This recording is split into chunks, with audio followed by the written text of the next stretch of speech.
Olá, turma. Eu sou a professora Ariane e vamos falar nessa aula sobre a defumação. Então, a defumação é um processo antigo empregado na preservação dos alimentos, confere aroma e sabor característico. Nessa ilustração, eu trago para vocês a ilustração do salmão defumado, que é um produto que é bem frequente em vários pontos comerciais.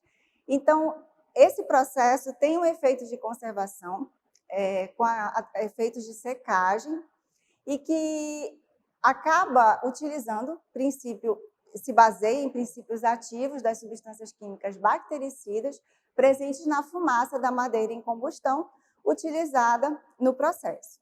Então, complementa processos de cura, melhora a cor, aroma e proporciona o sabor desejado conforme o consumidor espera de um produto defumado.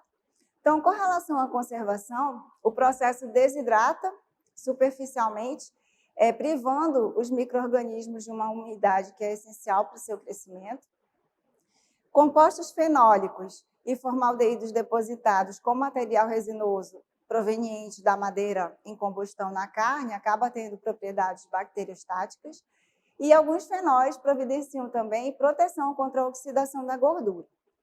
O fatiamento de produtos previamente defumados decresce também o efeito protetor da fumaça. Então, para cada produto elaborado, devem ser feitos os testes para avaliação dos melhores efeitos esperados e como alcançá-los. Então, acaba ocorrendo a questão de que processos sanitários, a refrigeração e a embalagem a vácuo reduziram a importância da defumação, mas esse método ele é utilizado no mundo todo por diversas culturas aí na história da humanidade. Então, basicamente, os compostos de fumaça contribuem para o flavor do produto, e esse processo é afetado pelas condições ambientais de tempo e temperatura. É importante considerar a questão da cor, que formam pigmentos atrativos, já que cor muito escura não é tão agradável ao consumidor. Afeta a textura, muda a textura superficial, então os pigmentos do componente da fumaça e a formação das resinas contribuem também para essa coloração. E com relação à composição, há uma combinação dos constituintes individuais do flavor, como os ácidos orgânicos, fenóis e compostos de carbonila, que menos desejáveis como cetonas.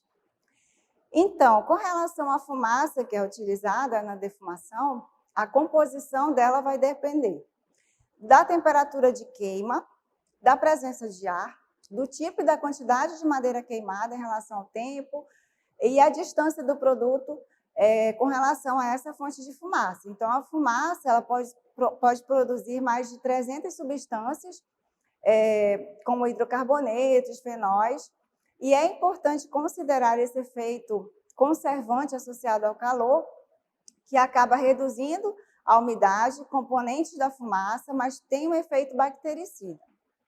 Então, a fumaça ela pode ser aplicada no alimento de uma forma direta, como nessa ilustração da defumação rudimentar que eu trago para vocês.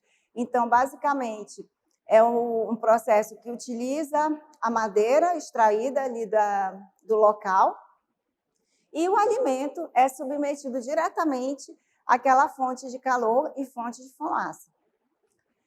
A outra forma é a fumaça direta, mas na questão já industrial. Então, por combustão em alvenaria transportável de aço, coberto com uma tela metálica, para a interceptação dos produtos que serão defumados. Existem vários defumadores no mercado, então há todo um processo que utiliza tempo e temperatura já testados e controlados na defumação dos produtos no equipamento. E temos ainda a fumaça indireta, em que há uma fonte geradora com o sistema de condução até as câmaras de defumação, e essas cabines de defumação são fabricadas em aço inox ou alvenaria. Então, a composição da fumaça ela é um fator muito importante, porque vai depender do tipo de madeira, da temperatura, como já falamos, e com relação ao tipo de madeira, existem inclusive trabalhos científicos que têm avaliado o nível ou o risco que determinadas madeiras têm ao serem utilizadas no processo de defumação. Então, há preferência pelo uso de carvalho, alguns tipos de nogueira. Então, é importante considerar que essa combustão pode formar benzopirenos, hidrocarbonetos poliaromáticos e que são substâncias cancerígenas. Então, fica novamente o lembrete que devemos sempre variar a alimentação, mesmo para os consumidores que apreciam produtos defumados, mas é necessário fazer realmente essa variedade na dieta. Então, é importante ainda na questão da composição da fumaça, a temperatura de combustão, o aporte de oxigênio, e isso pode aumentar a produção desses hidrocarbonetos poliaromáticos que são considerados substâncias cancerígenas. Então, a deposição da fumaça ela vai depender da densidade, da velocidade do ar na estufa, no equipamento. Quanto mais densa a fumaça, maior a deposição. Então, a nossa aula não é especificamente sobre análise toxicológica de alimentos, mas é importante a gente relembrar que os HPA, os hidrocarbonetos poliaromáticos, eles estão presentes nos defumados, eles podem estar presentes, né, em função desse processo da combustão da madeira com a formação dessas substâncias que podem ser cancerígenas.